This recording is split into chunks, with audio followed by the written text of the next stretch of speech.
10 avril 1599, le jour où la maîtresse d'Henri IV meurt en accouchant. Par Frédéric Lévineau, journaliste au Point.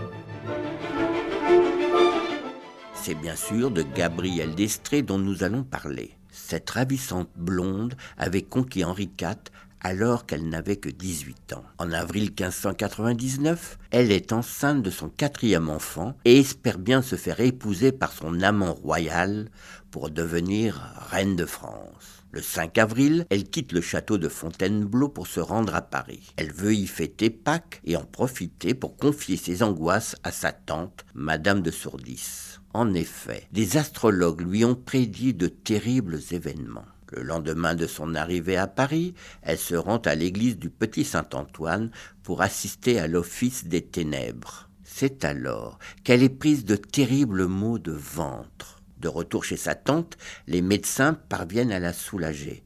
Mais dès le lendemain, les douleurs reviennent et empirent les jours suivants. Elle est prise de convulsions et saigne abondamment.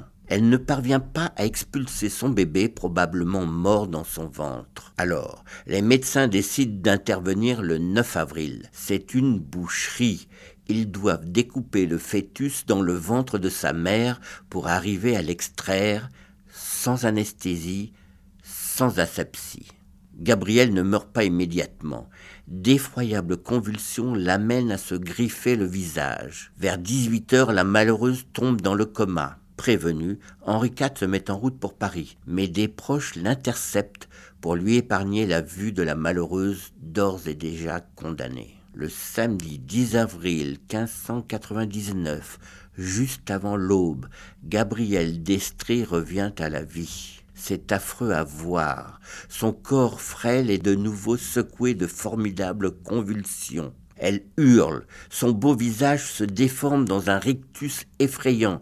Sa peau devient noire. Vers 5 heures, après un dernier râle abominable, Gabrielle d'Estrées meurt. Elle ne sera jamais reine de France, au grand soulagement de la cour.